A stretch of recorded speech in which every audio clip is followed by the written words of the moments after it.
Assalamualaikum warahmatullahi wabarakatuh. Halo pemirsa Suara Jember, dimanapun Anda berada, senang sekali saya dapat kembali hadir menemani Anda tentunya dalam program Suara Jember yang akan memberikan informasi-informasi penting seputar Jember dan sekitarnya. Dan dalam kesempatan kali ini kita akan membahas terkait keandalan pasokan listrik PLN untuk mendukung program pemerintah yaitu makan bergizi gratis. Di mana pemirsa, pemerintah Indonesia di bawah kepemimpinan Presiden Prabowo Subianto telah resmi menggulirkan program makan bergizi gratis atau MBG. Program andalan ini bergulir dari pusat hingga ke daerah yang terstruktur secara rapi.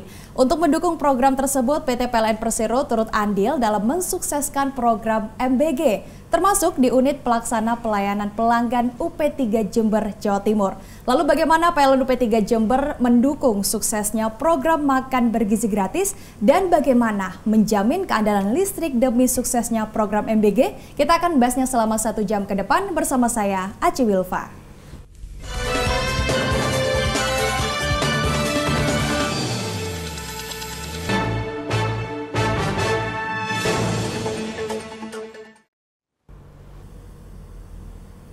Ya pemirsa, untuk membahas terkait tema talk show kita hari ini sudah hadir bersama saya secara langsung di studio KJTV manajer PLN UP3 Jember, Pak Ali Budin. Pak Ali, apa kabar hari ini? Alhamdulillah baik Mbak Aci. Alhamdulillah baik. Sebelumnya terima kasih juga Pak Ali sudah berkenan hadir ke studio kami untuk berikan informasi tentunya kepada masyarakat. Pak Ali, spesial, hari ini kita akan membahas terkait bagaimana kesiapan dari PLN untuk memasok keandalan listrik dalam mendukung program pemerintah yang dicanangkan oleh Presiden kita, begitu ya Pak Ali, ya, tentang makan bergizi gratis. Namun sebelumnya, sebelum kita jauh membahas terkait hal tersebut, ini tentu perlu adanya seperti apa infrastruktur kelistrikan yang ada di Kabupaten Jember khususnya. Kalau boleh tahu Pak Ali, ini seperti apa Pak posisi Jember dalam pasokan keandalan listrik di bawah wilayah UP3 Jember, Pak Ali? Ya, baik, terima kasih Mbak Aci. Jadi mungkin di awal kami jelaskan dulu terkait dengan infrastruktur ya, kelistrikan yang ada di Jember. Jadi kita sudah termasuk dalam sistem interkoneksi namanya ya, interkoneksi sistem Jawa, Madura, dan Bali.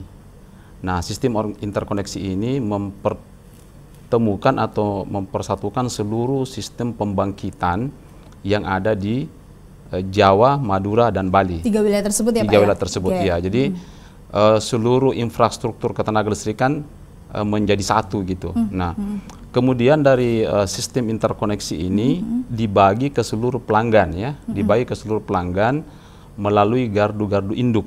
Nah, kalau kita analogikan, gardu induk ini sama dengan keran air gitu ya. Jadi kalau dari pipa utama itu, keran-keran ke pelanggan itu lewat gardu induk gitu.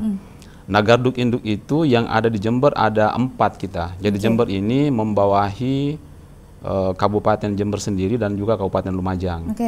Ada 3 gardu induk yang ada di Kabupaten Jember dan ada 1 gardu induk yang ada di Lumajang. Ya. Kapasitas totalnya kurang lebih 660 MVA. Nah, inilah yang digunakan atau yang mensuplai pelanggan-pelanggan yang ada di Kabupaten Jember dan juga di Kabupaten Lumajang. Total pelanggan kita untuk 2 kabupaten ini kurang lebih 1.143.000 saat ini ya. Ini cukup besar memang. Dan ini dilayani oleh 9 unit layanan pelanggan. Nah, ada 6 unit layanan pelanggan yang ada di Jember dan ada 3 unit layanan pelanggan yang ada di Lumajang. Nah, jadi untuk kebutuhan seluruh pelanggan kita, jika memang harus ke kantor itu ada 9 kantor. Jadi ada 6 kantor di Jember dan ada 3 kantor di Lumajang. Ada di Kalisat, kemudian Jember Kota, Rambi Puji, Tanggul, Kencong, kemudian untuk yang di Lumajang itu ada di Lumajang, Tempe, dan Kelakah itu. Namun saat ini pelanggan bisa juga berinteraksi dengan PLN itu lewat satu media, yaitu media sosmed gitu ya. Nah, sekarang kami punya aplikasi PLN Mobile di mana seluruh kebutuhan pelanggan itu ya bisa lewat aplikasi tersebut ya. Mau untuk proses pasang baru, proses perubahan daya, proses pengaduan jika terjadi gangguan misalnya gitu ya, atau apapun, mau melihat histori pembelian token listriknya, mau lihat Lengkap ya, histori, Pak, lengkap artinya, ya. Pak? Jadi semua di situ ada. Dan kelebihannya juga bahwa ya semua terrecord. Iya, terrecord kan karena aplikasi digital gitu ya. Jadi misalnya pelanggan melapor langsung, tidak melalui PLN Mobile itu belum tentu terrecord. Apalagi kalau misalnya tidak langsung ke petugas gitu ya. Tapi kalau lewat PLN Mobile itu akan terrecord. Jadi kapan melapornya, kapan selesainya, bagaimana statusnya dan sebagainya itu terrecord. Itu kelebihan dari PLN Mobile. Jadi itu ya infrastruktur yang ada di UP3 Jember ini. Nah, jadi kita itu benar-benar dalam suatu komunitas sistem yang ada di Jawa, Madura, dan Bali. Ya. Jadi sistem layanannya itu dan sistem keandalannya tergantung kepada sistem tersebut dan juga sistem distribusi yang ada di Jember sendiri atau di UP3 Jember sendiri. Jadi kami di UP3 Jember itu selain retail yang ke pelanggan, juga secara teknis mengawal sistem kelistrikan mulai dari tegangan 20.000 volt. Nah, jika Mbak Aci lihat ada tiang-tiang tunggal dengan kawat 3, nah itu bagian kami. Nah, itu 20.000 volt gitu ya. 20.000 volt. Ya, itu yang disebar ke seluruh wilayah kerja unit UP3 Jember ini. Nah, kita ada jaringan tegangan menengah 20.000 volt, itu kurang lebih 3.300 km sirkuit. Ya, kemudian ada trafo kita yang kita gunakan untuk melayani pelanggan-pelanggan tegangan rendah itu di kurang lebih 4.400 unit untuk seluruh Jember gitu ya. Kemudian untuk jaringan tegangan rendah yang langsung digunakan oleh pelanggan itu di kurang lebih 6.600 km sirkuit. Nah, inilah yang kami pastikan tidak ada kendala, ya, nggak ada gangguan. Karena keunikan dari listrik ini adalah dia pada saat diproduksi harus digunakan pada saat itu. Ya, jadi nggak terstorage, nggak tersimpan gitu ya. Listrik bisa disimpan tapi dalam skala kecil gitu, misalnya baterai dan sebagainya kan. Betul. Tapi kalau untuk skala besar digunakan oleh seluruh pelanggan harus pada saat itu. Sehingga tugas kami benar-benar mengawal sistem pendistribusiannya gitu. Jadi mulai dari proses pembangkitan yang sistem Jawa, Madura, Bali ini sampai ke gardu induk, sampai ke sistem distribusi, sampai ke pelanggan itu nggak boleh ada gangguan sama sekali. Kapan salah satu dari segmen ini ada gangguan, udah nggak terganggu ke pelanggan. Dan semakin ke pangkal, itu semakin besar dampaknya. Jadi kalau gangguan di jaringan tegangan rendah, yang padam ya tegangan rendah aja. Gangguan di tegangan menengah, ya yang padam itu tegangan menengah, berarti seluruh jaringan tegangan rendah kan?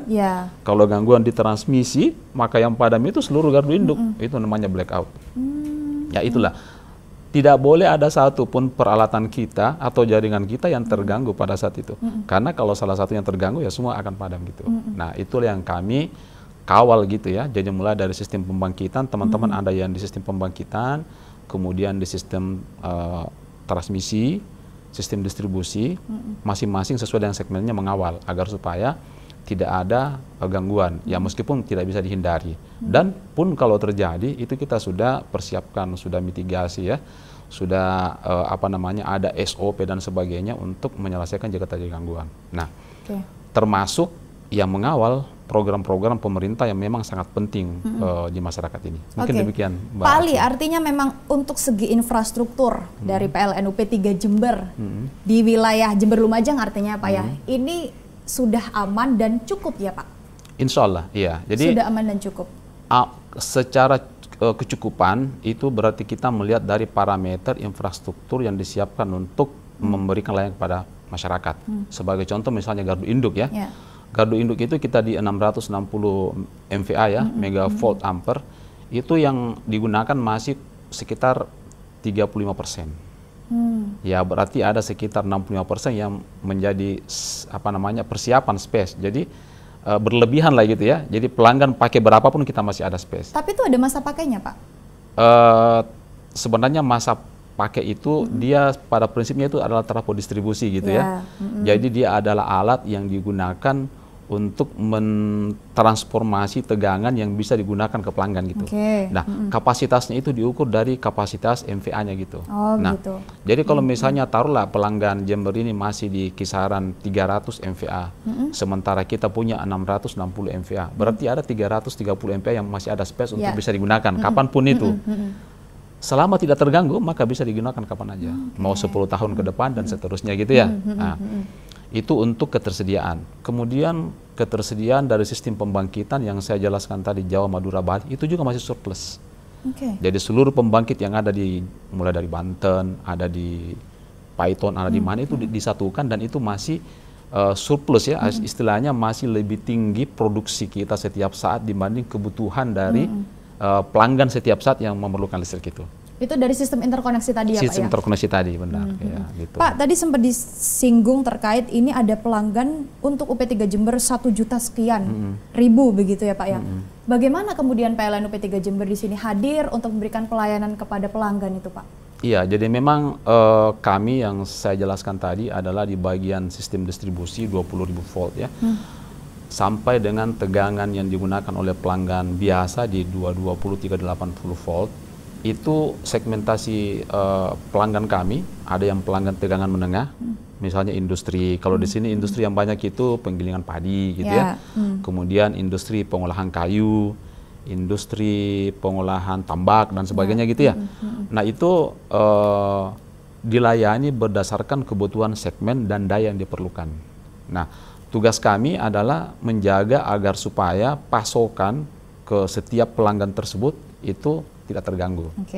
Pun kalau terganggu ya sudah ada apa namanya SOP dan mekanisme yang kami gunakan untuk segera menyelesaikan, gitu ya. Karena sebenarnya setiap saat yang menjadi bagian dari segmen gangguan itu PLN rugi di dalamnya gitu. Karena kesempatan menjual kami menjadi hilang gitu kan. Ya jadi sebenarnya gangguan itu musuh utama kami, jadi kinerja utama kami itu nggak boleh ada gangguan gitu, gitu ya. Nah pelanggan-pelanggan ini ya entah itu pelanggan tegangan menengah maupun sampai dengan pelanggan-pelanggan rumah tangga 450 ya, itu kita jaga supaya tidak terganggu ya suplai listrik ke pelanggan tersebut. Nah infrastruktur di kami ini dan seluruh armada yang kami siapkan itu sudah terencana dan terorganisir dengan rapi gitu ya. Misalnya kalau kami harus melaksanakan pekerjaan dalam keadaan bertegangan, ada regulnya khusus. Dan itu pekerjaan dalam keadaan bertegangan sampai dengan 20.000 volt. Jadi tegangan 20.000 volt itu 200 kali tegangan kita di rumah ya, itu bisa disentuh. Tapi dengan menggunakan alat tertentu. Apa gunanya? Agar supaya pada saat dikerjakan, itu nggak usah dipadamkan. Nah kembali lagi, jangan dipadamkan gitu ya. Nah, kemudian kalau misalnya untuk pelayanan gangguan untuk seluruh pelanggan, kami ada personil kurang lebih 765. Ya, itu tenaga alih daya namanya ya kalau di kita. Kalau tenaga reguler kita kurang lebih 125 orang gitu ya. Itu yang bertugas untuk mengurusi seluruh pelanggan yang 1.140 sekian ribu itu kan, sehingga terpenuhi apakah itu kebutuhan untuk suplainya maupun kebutuhan untuk pelayanan listrik lainnya, misalnya mereka butuh tambah daya, mereka butuh untuk misalnya multiguna, dan seluruh kebutuhan mereka terkait dengan sistem ketenagalistrikan ini. Artinya Pak, baik itu dari segi infrastruktur, kemudian dari SDM, ini sangat diberikan secara maksimal kepada pelanggan, begitu ya Pak Ali? Iya, karena sebenarnya untuk kepentingan kita juga dan kepentingan pelanggan gitu ya. Betul. Jadi pokoknya bagaimana pelanggan itu supply listriknya itu baik kualitas maupun kontinuitasnya itu terjaga. Nah untuk itulah kami hadir gitu ya di seluruh Indonesia termasuk di Jember ini gitu. Pak Ali, barusan juga sempat disinggung terkait gangguan yang ini menjadi musuh mungkin ya untuk PLN sendiri. Biasanya Pak Ali, apa sih gangguan yang menyebabkan artinya keandalan listrik di Jember ini akhirnya kurang begitu Pak Ali? Iya, jadi kalau kita kembali ke sistem tadi, ada pembangkitan, ada transmisi, ada sistem distribusi kan. Setiap segmen ini ada gangguannya. Kalau pembangkitan misalnya tiba-tiba pembangkitannya bermasalah sehingga total supply daya yang terproduksi tidak sesuai dengan jumlah yang diperlukan, akhirnya terjadi gangguan.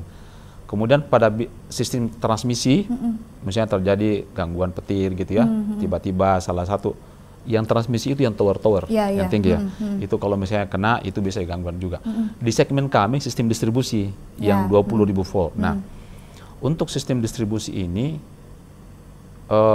sebenarnya penyebab gangguan tertingginya kalau kita di Jember ini masih pohon. Masih pohon ya.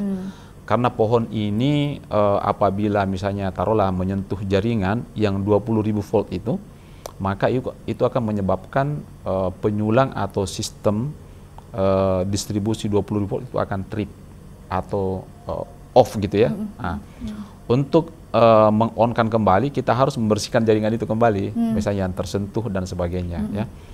Nah, untuk kebutuhan tersebut, kami sebenarnya sudah bekerja sama bahkan dengan stakeholder ya, seperti misalnya Dinas Perhubungan gitu ya, untuk bersama-sama, karena mereka juga punya kepentingan. Karena kalau misalnya terjadi misalnya force majeure, angin kencang, cuaca itu juga bisa jadi musibah tuh pohon-pohon besar itu. Jadi kita sudah beberapa kali melakukan kolaborasi kerjasama dengan rekan-rekan dari Dinas Perhubungan ya, Dinas Lingkungan Hidup untuk bersama-sama merampal pohon gitu ya. Gerpas ya Pak gerakan itu ya Pak ya? Iya, gerakan bersama itu. Kalau kami sebut kopi robusta itu ada apa namanya? Ada programnya lah gitu ya. Iya, ada programnya. Nah, itu agar supaya potensi penyebab gangguan menjadi berkurang gitu ya. Nah, penyebab gangguan lain dari peralatan gitu ya, misalnya peralatan ada yang tidak berfungsi sesuai dengan semestinya gitu, misalnya peralatan proteksi dan sebagainya. Nah, itu tugas kami untuk setiap saat memantau apakah ada yang perlu diganti, ada yang misalnya akibat terjadi gangguan sehingga kerjanya atau kinerjanya menurun harus diganti dan sebagainya. Itu ada memang khusus. Dan pemeliharaan rutinnya juga ada, misalnya untuk menginspeksi seluruh jaringan kita dalam periode tertentu dengan volume dan panjang tertentu, itu juga ada, sehingga memastikan seluruh peralatan yang terpasang itu tidak ada yang lepas dari pantauan, karena kalau tidak terpantau akan menjadi potensi untuk penyebab gangguan. Ya seperti itulah kira-kira. Artinya sebenarnya banyak ya Pak ya potensi penyebab gangguan PLN sendiri, tapi untuk di Jember sendiri yang paling utama saat ini pohon begitu ya Pak, dan juga tadi tentang peralatan proteksi tadi ya Pak ya. Oke, sebenarnya masih banyak Pak Ali yang ingin saya perbincangkan, tapi kita akan lanjut usai jeda. Kita akan kembali usai berikut ini, pemirsa, tetaplah bersama kami dalam Suara Jember.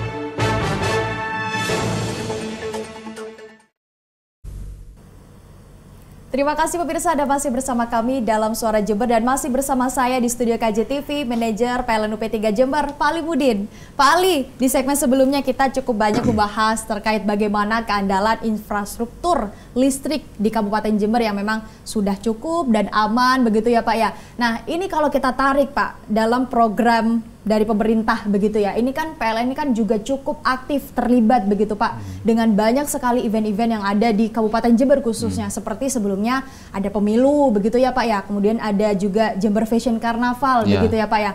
Nah, kemudian Pak, untuk program yang dibesut oleh Presiden Prabowo Subianto, makan bergizi gratis. Bagaimana kemudian PLN memberikan peran dalam program tersebut? Iya, baik. Jadi kami dari PLN tentu saja ya akan dengan seluruh upaya ya yang bisa kami lakukan mendukung ya program ini, karena memang sangat bermanfaat bagi adik-adik kita ya untuk program makan bergizi gratis ini ya. Jadi setelah mendapatkan informasi terkait dengan ini ya, kami tentu saja langsung berkoordinasi ya dengan PIC terkait dengan program tersebut ya yang ada di Kabupaten Jember dan juga di Lumajang ya. Nah, ternyata untuk yang di Jember ini ada dapur umum di Koramil Patrang gitu ya. Kemudian untuk yang Lumajang itu dapur umumnya di Yonip 257. Nah, kami berkoordinasi kemudian apa yang diperlukan untuk kebutuhan sistem kelistrikannya ya.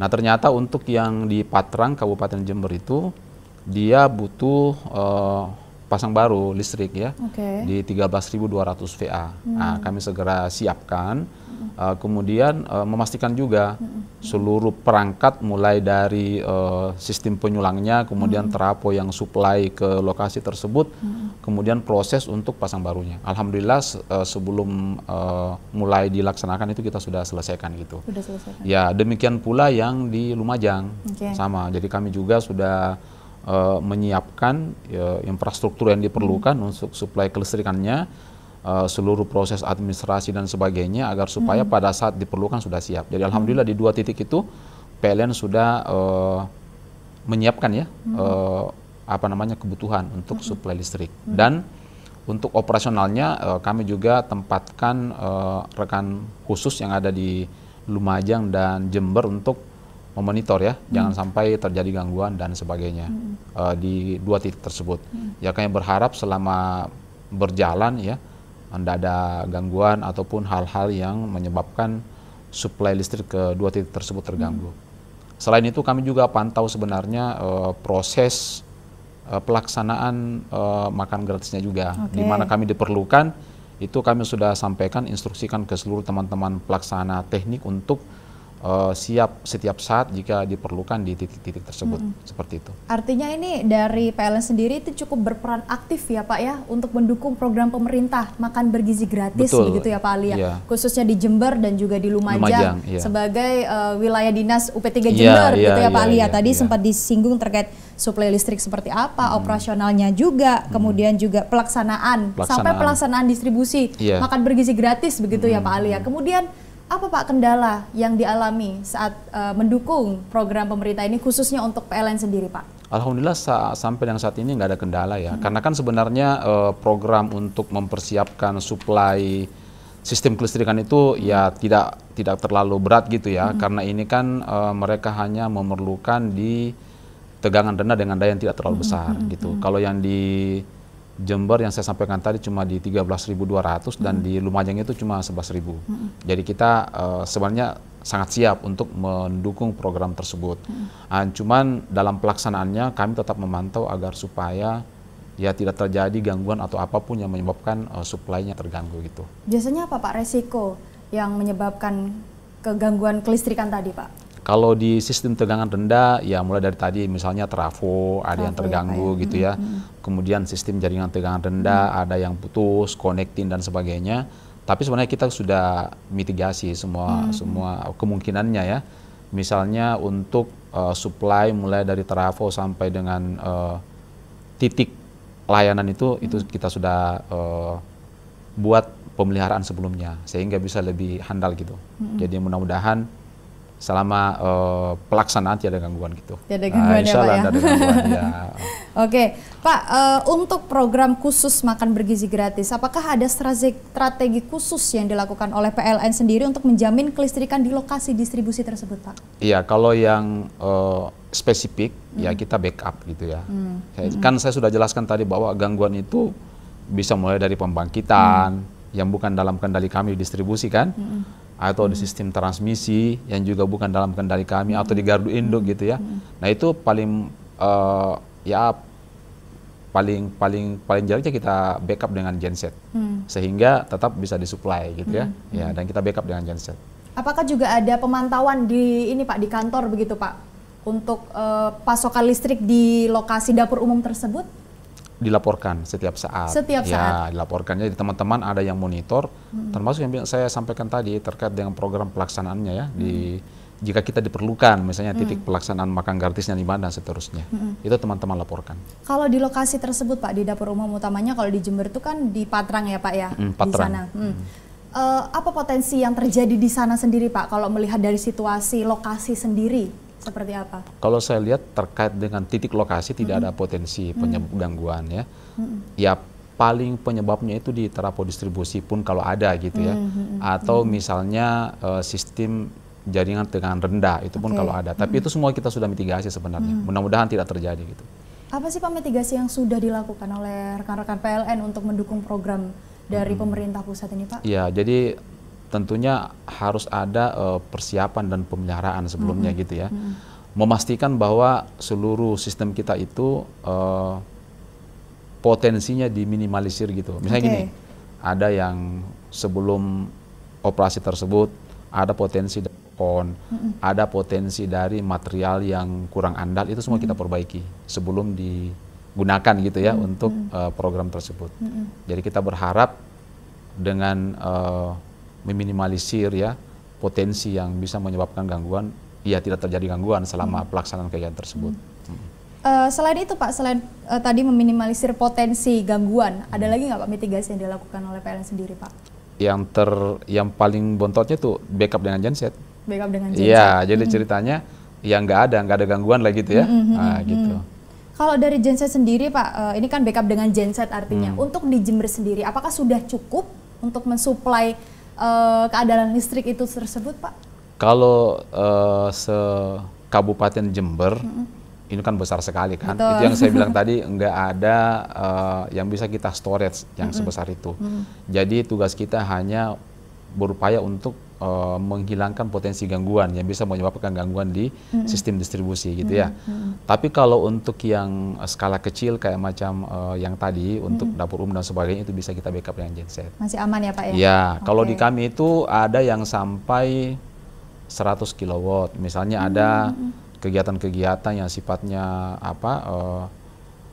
penting dan harus kita backup, itu kita ada khusus. Ada juga namanya trafo mobile gitu ya. Misalnya tiba-tiba trafo yang mensuplai kegiatan tersebut ada gangguan, itu bisa kita ganti dengan langsung trafo mobile gitu. Kemudian ada juga UPS. UPS itu sebenarnya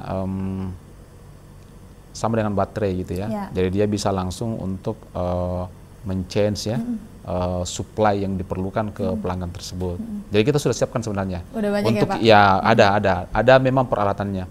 Kemudian untuk kegiatan ini karena memang dayanya tidak terlalu besar, itu pasti lebih safe lagi gitu. Gitu ya Pak? Iya, insya Allah. Artinya di sini pihak PLN khususnya UP3 Jember dalam mendukung program dari pemerintah makan bergizi gratis sudah siap. Insya Allah sudah sangat mendukung, siap. Begitu ya Pak ya? Sangat siap lah gitu ya. Ya, sangat siap. Apalagi yang dalam kendali kami di sistem distribusi. Gitu ya Pak ya? Ya, insya Allah. Justru juga tadi operasional juga mungkin apakah dari rekan-rekan PLN juga diterjunkan secara langsung Pak ketika nanti program ini berjalan dengan sempurna di Kabupaten Jember sendiri? Nah, untuk pengawalan sistem supply pasti gitu ya. Pasti ada ya Pak? Kalau misalnya untuk penugasan lain kami siap. Ya kami itu ya memang perpanjangan tangan kan dari pemerintah. Jika memang kita diperlukan, ada misalnya pengalokasian taruhlah tenaga dan sebagainya, kami siap di PLN gitu. Kemudian Pak Ali, di sebelumnya Pak Ali juga sempat menyinggung ada kolaborasi dengan PIC untuk program ini. Apa sih Pak biasanya kolaborasi yang dilakukan dari PLN dan juga PIC untuk program makan bergizi gratis khususnya di Jember? Iya, biasanya kebutuhan, misalnya kebutuhan suplai daya mereka perlukan, di mana titiknya, kemudian seperti apa kondisi di lapangan, apakah sistem instalasi mereka juga udah bagus, itu kadang kita bantu. Jadi kita sampai dengan instalasi mereka gitu ya, agar supaya hal-hal kecil yang yang bisa menyebabkan atau berpotensi menyebabkan gangguan itu kita sudah deteksi sejak awal gitu. Nah, tapi lebih banyak ke kebutuhan yang mereka perlukan, kemudian kita kasih konsultasi terkait dengan terkait dengan kebutuhan berapa yang layak untuk mereka perlukan dengan aktivitas seperti itu dan seterusnya gitu. Jadi kita berkoordinasi dengan teman-teman PIC dari pelaksana MBG program ini ya Pak ya. Artinya memang terus berkomunikasi begitu ya Pak terkait kebutuhan listrik untuk program ini. Menurut Pak Ali, seberapa penting Pak peran keandalan pasokan listrik untuk program ini sendiri khususnya di Kabupaten Jember? Iya, kalau menurut saya listrik kan sekarang sudah jadi kebutuhan primer ya. Iya betul. Jangan MBG, semua kita butuh primer, apalagi ini ya. Iya. Jadi ya mungkin peralatan, penerangan, dan storage dan sebagainya kan semua listrik gitu. Nggak ada lagi yang tanpa listrik saat ini. Makanya padam 5 menit aja sekarang sudah bermasalah kan. Ya, karena memang sudah jadi kebutuhan primer gitu ya. Dan itu kami sadar. Itu kami sadar sehingga kami benar-benar memitigasi, membuat preparasi, persiapan dan sebagainya agar supaya ya kalau bisa nggak ada padam. Ya, apalagi program ini ya. Ya, apalagi program ini ya. kita untuk persiapan menuju program tersebut Pak, untuk di Kabupaten Jember sendiri PLN UP3 Jember ini seberapa lama Pak persiapan yang dilakukan termasuk mitigasinya itu tadi? Ya mungkin untuk yang pemeliharaan dan sebagainya itu sebulan sebelumnya kita udah rintis ya, jadi kita sudah cek semua, kan nggak terlalu panjang sebenarnya, mulai dari trafo sampai dengan ke titik lokasi tersebut. Kemudian penyulang yang mensuplai, penyulang itu tegangan 20.000 voltnya ya, sampai ke gardu induk kita juga sudah pastikan. Kemudian persiapan pasang baru dan sebagainya, nggak terlalu lama. Ya dalam 1 bulan itu semua, dan di PLN itu kan sebenarnya rutin. Jadi sebelum ada program itu pun program pemeliharaan preventif itu udah jalan gitu. Ya jadi kita tinggal penguatan aja gitu, penguatan ya, Pak, sama proses persiapan untuk pasang barunya. Artinya ketika sudah hari H begitu sudah siap begitu ya Pak ya, dari segi infrastruktur, kemudian dari SDM juga udah siap begitu ya Pak Ali ya. Jadi memang di kami kan sering ada kegiatan-kegiatan, sering ada event. Jadi seperti misalnya pemilu kada, pilpres, kemudian mungkin ya tahun baru, ya semua itu sudah masing-masing ada SOP-nya. Sehingga pada saat kita ada perhelatan atau ada penugasan mandatori dan sebagainya, kita sudah siap. Gitu. Pak Ali, kita tahu bahwasanya untuk mensukseskan program ini sendiri, PLN ini tentunya tidak bisa berdiri sendiri, begitu ya Pak.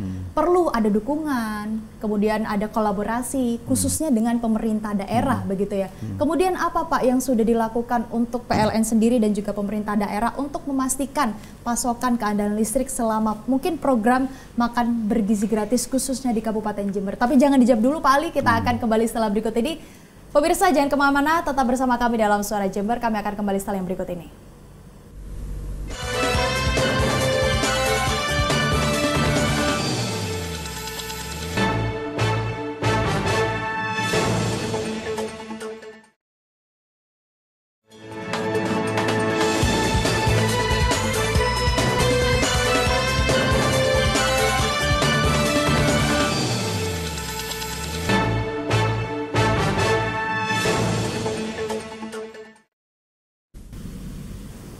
Suara Jember kembali untuk Anda pemirsa dan masih bersama saya di studio KJTV, manajer PLN UP3 Jember, Pak Ali Mudin. Pak Ali, di segmen sebelumnya saya bertanya bagaimana ini kesiapan dan juga kolaborasi yang dilakukan oleh PLN sendiri khususnya UP3 Jember dengan pemerintah daerah untuk mendukung kesiapan dari program makan bergizi gratis dari pemerintah pusat. MPG. Ya, seperti apa Pak?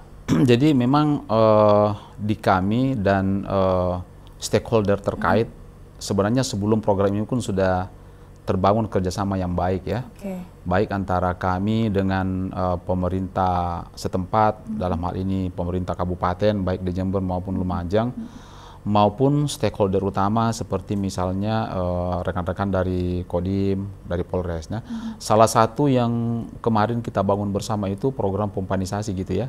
Nah itu salah satu program pemerintah juga, penguatan pangan gitu ya. Nah, di Jember ini kita berkolaborasi dengan rekan-rekan dari TNI dan juga stakeholder dalam hal ini Dinas Ketahanan Pangan dan Hortikultura ya. Nah terkait dengan program ini kita berkolaborasi juga ya dengan rekan-rekan dari TNI gitu ya, karena kebetulan rekan-rekan dari TNI yang menjadi pelaksana, misalnya kalau untuk yang di Jember itu di Patrang dan yang di Lumajang itu di Yonif 257. Jadi memang sudah terbangun sebelumnya, sehingga di mereka itu kita ada PIC yang dapat kita hubungi jika ada kegiatan-kegiatan atau perhelatan yang harus kita ikut bersama melaksanakan kegiatan tersebut gitu. Artinya cukup aktif ya Pak kolaborasi yang dilakukan dan komunikasi dengan pihak stakeholder terkait begitu ya untuk makan bergizi gratis begitu ya Pak. Kemudian kalau untuk keandalan pasokan listrik di Kabupaten Jember sendiri Pak Ali, apa yang sudah dilakukan dengan pemerintah Kabupaten Jember sendiri khususnya Pak Ali? Iya, jadi kebetulan kami ada beberapa program ya. Salah satunya itu program Kopi Robusta ya. Kopi Robusta itu sebenarnya program pemeliharaan bersama dengan rekan-rekan dari Dinas Lingkungan Hidup dan juga dari Dinas Perhubungan ya. Nah kita melakukan perampalan atau pemotongan dahan pohon ya, atau juga penebangan kalau memang sudah diperlukan untuk ditebang pohon-pohon yang mengganggu baik untuk sistem yang kelistrikan di PLN maupun berbahaya bagi pengguna jalan gitu. Jadi kita bersama-sama. Kebetulan di kami ada armada Skylift dan di rekan-rekan perhubungan juga ada. Jadi kami kadang bersama-sama untuk melaksanakan perabasan tersebut atau penerbangan tersebut gitu. Itu sudah berjalan selama saya di sini sudah berjalan. Jadi sebelumnya juga udah jalan itu. Pak, dengan adanya program Kopi Robusta tadi ya Pak ya, dengan pemerintah Kabupaten Jember ya, untuk presentase Pak, presentase dari keadaan listrik di Kabupaten Jember, untuk mungkin gangguannya sendiri itu bisa dipangkas hingga berapa persen Pak? Iya, jadi total gangguan di kami yang dari pohon itu kan masih menempati kurang lebih 40% gitu ya. Masih tinggi memang, ya, khusus pohon aja. Iya. Jadi selain pohon kan ada peralatan, ada gangguan alam gitu ya, kemudian ada kegiatan aktivitas manusia sendiri biasanya menyebabkan gangguan. Pohon itu cukup tinggi. Nah, itu bisa kita pangkas sampai kurang lebih 50% dari total pohon itu sendiri. Karena itu penyebab utama, dan itu bukan hanya di kota-kotanya, di pelosok misalnya di Kalisat, kemudian masuk ke Ambulu dan sebagainya, itu kita buat kerjasama dengan rekan-rekan dari stakeholder dari pemerintah kabupaten dalam Dinas Perhubungan dan Lingkungan Hidup.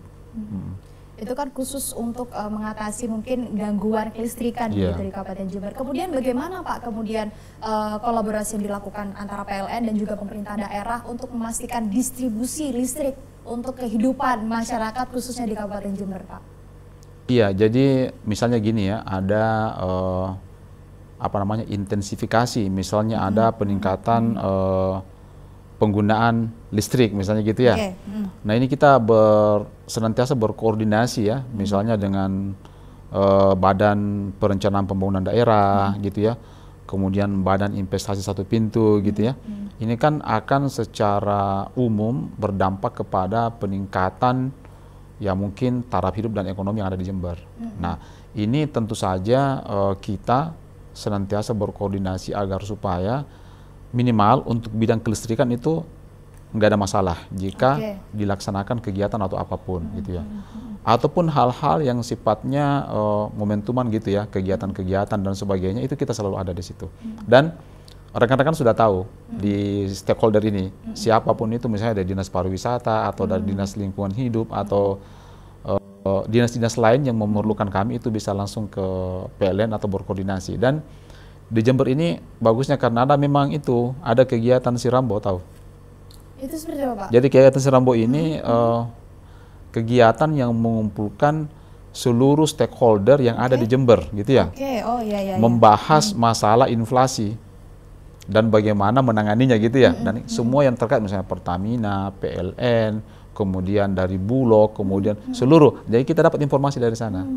Apakah itu kegiatan, apakah itu kebutuhan stakeholder terkait dengan instansi tertentu, itu kita bisa lihat di situ. Itu biasanya hari Rabu. Setiap bulan itu 2 kali. Itu memang diinisiasi oleh pemerintah kabupaten? Pemerintah kabupaten, ya. Jadi kami ikut di dalamnya secara aktif gitu ya.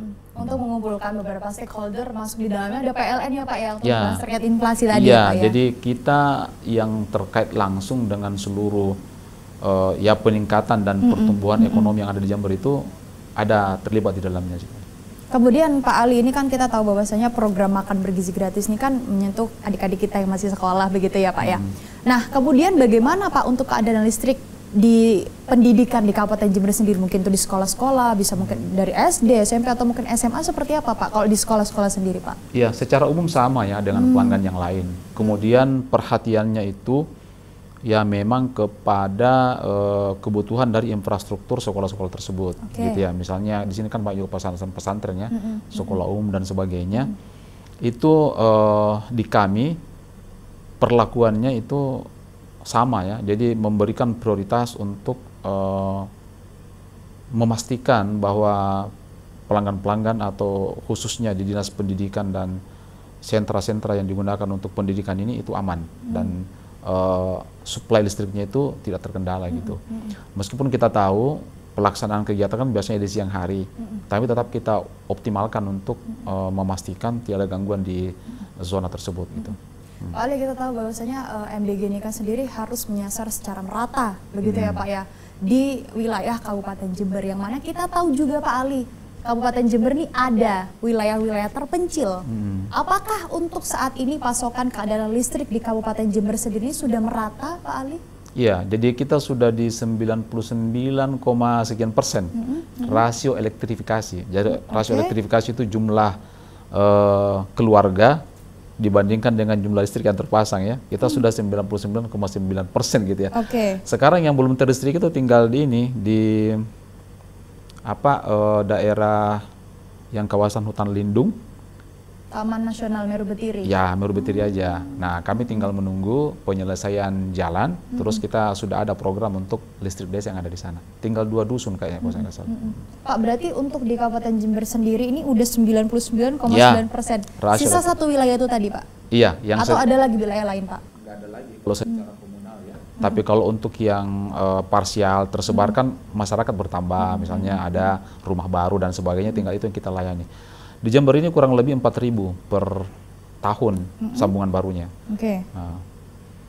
Kemudian Pak Ali, kita tahu bahwasanya di Jember ini kan ada wilayah daerah kota, ada juga wilayah yang terpencil, kita tahu bahwasanya ya. Nah, ini apakah juga mempengaruhi untuk pasokan listrik sendiri di kota ini seperti ini, kemudian di wilayah terpencil seperti ini, atau mungkin juga gangguannya apakah berbeda juga, Pak Ali, seperti apa posisinya? Iya, jadi sebenarnya memang untuk pelayanannya sama. Jadi kita disuplai oleh gardu induk yang tersebar. Misalnya kalau untuk yang taruhlah Kalisat, kalau kita yang berbatasan dengan Banyuwangi ya, itu disuplai dari gardu induk yang ada di Jember sini, Jember Kota. Nah, untuk potensinya ya memang cenderung lebih tinggi dibanding yang dalam kota itu. Ya, karena infrastruktur yang ada yang ke pelosok itu tidak sebanyak infrastruktur yang ada di kota gitu. Jadi kalau kita kenal atau kalau kita kenal manuver ya, manuver itu perubahan infrastruktur kelistrikan jika terjadi gangguan. Nah, kemungkinannya lebih besar untuk kita olah di dalam kota dibanding dengan yang di luar kota. Di luar kota itu kalau kami istilahkan penyulangnya lebih cenderung radial, jadi dia lurus aja, ada alternatif lain untuk mensuplai gitu ya. Nah, kalau yang di misalnya Jember Kota, Rambi Puji, Tanggul itu masih ada kemungkinan. Itu aja penyebabnya. Nah, bagaimana caranya supaya pelanggan yang ada di pelosok itu juga tidak terganggu? Ya kita lebih prioritaskan pemeliharaannya. Jadi potensinya itu diminimalisir karena kemungkinan untuk manuvernya nggak banyak gitu kan. Jadi kalau bisa jangan terganggu. Nah, gitu. Dan kalau saya lihat dari histori terjadinya gangguan ataupun padam itu nggak terlalu jauh beda antara yang di pusat kota maupun yang di daerah-daerah yang terpencil itu. Artinya harusnya sama ya Pak ya, posisi untuk pasokan kendaraan listrik di kota maupun di wilayah-wilayah yang sulit terjangkau begitu ya Pak Ali ya. Sebagai informasi ya, jadi di kami itu gangguan per pelanggan itu termonitor sampai ke tingkat dirut. Pusat Pak? Pusat. Itu aplikasi kami namanya VCC ya. Virtual Command Center. Itu kalau ada pelanggan yang terganggu, itu simbolnya warna. Jadi kalau warna hijau itu udah nyala gitu ya, warna kuning baru mau dikerjakan, merah belum dikerjakan dan sudah hampir habis waktunya gitu ya, hitam lewat waktu. Kita diponis, langsung kita kena itu. Jadi sebenarnya gangguan ini benar-benar ya musuh kita, nggak boleh ada gitu. Sampai dibuatkan aplikasi yang terpusat gitu. Jadi misalnya rumahnya Mbak Aji gangguan, itu termonitor sampai ke pusat. Terintegrasi sampai pusat ya Pak ya? Iya, terintegrasi. Dan itu kapan nyalanya, dilaporkan oleh siapa pelaksana, semua itu sudah ada semua. Gitu. Saking pentingnya ini nggak terganggu. Ya, jadi kalau misalnya di pelosok pun harus ketahuan kalau misalnya terjadi gangguan, meskipun itu hanya satu rumah. Gitu. Mitigasinya apa aja sih Pak yang dilakuin untuk wilayah yang terpencil tadi yang sulit dijangkau yang dilakukan oleh PLN untuk menjamin keandalan pasokan listrik? Yang pertama tadi prioritas pemeliharaannya, memastikan potensi penyebab gangguan itu enggak besar gitu ya, atau kalau memungkinkan dinihilkan, nggak ada potensi gitu kan. Tapi kan tidak mungkin karena kan pohon bertumbuh, aktivitas masyarakat tidak bisa kita kendalikan dan sebagainya. Tapi kita mitigasi, termasuk mitigasi ke masyarakat dengan selebaran. Menyampaikan supaya aktivitasnya tidak berbahaya dan tidak membahayakan dirinya dan jaringan, itu disampaikan juga. Ada khusus juga pegawai kita namanya pegawai K3. Nah, keselamatan, kesehatan kerja dan juga keselamatan ketenaga listrikan itu ada juga khusus. Sehingga aman di sistem tersebut. Jadi memang yang daerah-daerah terpencil ini ya kita optimalkan preventifnya, sehingga potensi untuk terjadi gangguan tidak besar gitu. Artinya memang mitigasi yang dilakukan ini pemeliharaan tadi ya Pak ya? Yeah. Pemeliharaan untuk potensi-potensi yang akan terjadi begitu ya Pak ya? Kemudian Pak, untuk kita tahu bahwasanya sekarang kan juga udah terintegrasi dengan aplikasi tadi PLN Mobile ya Pak ya? Apakah ini juga secara merata Pak tersosialisasikan ke masyarakat di Kabupaten Jember, khususnya untuk yang wilayah sulit terjangkau tersebut Pak Ali? Iya, itu tugas kami ya. Jadi memastikan bahwa setiap pelanggan sudah tahu, sudah ada info dan sebagainya, itu masih dalam proses gitu ya. Kami kalau untuk saat ini pengguna PLN Mobile kayaknya untuk aplikasi terbesar ya. Untuk aplikasi apa namanya pengguna ya yang menginstal PLN Mobile termasuk besar di kita. Nah, cuman memang masih ada ya, misalnya pelanggan-pelanggan yang mungkin tidak memiliki infrastruktur kayak HP dan sebagainya untuk mengakses ya. Tapi kita tetap berusaha mensosialisasikan di setiap kesempatan. Kita ada kegiatan misalnya PLN mengajar gitu ya. Ya kita ke pelosok SD, SMP, SMA gitu ya. Jadi ya kita sampaikan lewat sosialisasi tersebut bahwa ada yang seperti ini. Kalau misalnya anaknya ada yang punya HP Android bisa diinstal. Kita supervisi bagaimana cara menggunakan, apa kemudahannya, apa keuntungannya gitu. Buat event-event gitu. Terus supaya mereka merasa butuh dengan aplikasi tersebut gitu ya. Dan seperti yang saya sampaikan tadi, banyak manfaatnya memang. Seperti itu. Oke, artinya memang untuk PLN sendiri ini juga bergerak aktif begitu ya Pak ya, untuk mensosialisasikan apa program yang ada di PLN hingga ke wilayah yang sulit terjangkau. Iya, begitu ya Pak? Iya, benar. Jadi setiap event yang ada, ya apakah itu misalnya kita yang berinisiatif untuk membuat kegiatan tersebut, atau kita ikut dalam satu kegiatan, kita ikutkan juga sosialisasi itu. Ada dua ya, aplikasi PLN Mobile dan juga keselamatan ketenaga listrikan. Ini juga penting ini, supaya masyarakat selamat dari sistem yang lewat di lokasi atau wilayah mereka gitu. Ada dua tadi ya Pak ya? K3 ya Pak, keselamatan ketenaga kerjaan tadi ya Pak ya? Jadi K2 itu keselamatan ketenaga listrikan. Kalau K3 itu keselamatan dan kesehatan kerja. Oh nah, ya, oke. Terakhir Pak Ali, sebelum kita tutup, apa sih harapan Pak Ali sendiri selaku mungkin bagian dari PLN sendiri ya Pak ya? Ini untuk keandalan pasokan listrik di Kabupaten Jember, dan seperti apa kesiapan dari PLN untuk mendukung program dari pemerintah pusat makan bergizi gratis? Silakan Pak. Iya, baik. Jadi kami dari PLN UP3 Jember berusaha ya semaksimal mungkin untuk mendukung program makan bergizi gratis ini, karena kita tahu ini sangat penting bagi adik-adik kita, dan kami secara infrastruktur maupun kesiapan operasional baik armada maupun pelaksana sudah siap dan sangat siap untuk memberikan suplai listrik ke titik-titik yang diperlukan dalam kegiatan ini. Dan kami berharap kegiatan ini bisa berjalan dengan lancar dan tidak terkendala, khususnya di bidang atau suplai ketenaga listrikannya gitu. Pak Ali, semoga nanti peran PLN untuk menyiapkan keandalan pasokan listrik untuk program pemerintah pusat makan bergizi gratis dapat lancar dan sukses tanpa kendala, begitu ya Pak Ali ya. Terima kasih Pak Ali untuk waktu dan informasinya. Sehat selalu untuk Pak Ali dan rekan-rekan PLN lainnya. Terima kasih untuk waktu dan informasi yang diberikan. Terima kasih Mbak Aci. Dan pemirsa, itulah tadi perbincangan kita dengan manajer PLN UP3 Jember terkait bagaimana kesiapan dari PLN sendiri untuk mendukung dan mensukseskan program makan bergizi gratis yang dicanangkan oleh pemerintah pusat. Semoga apa yang perbincangan dari kita akan memberikan manfaat tidak hanya untuk diri kita tapi juga untuk orang lain. Saya Aci Ulfa, mewakili seluruh kerabat kerja bertugas, mohon undur diri. Terima kasih atas kebersamaan Anda. Sampai jumpa dalam episode Suara Jember lainnya. Wassalamualaikum warahmatullahi wabarakatuh. Waalaikumsalam.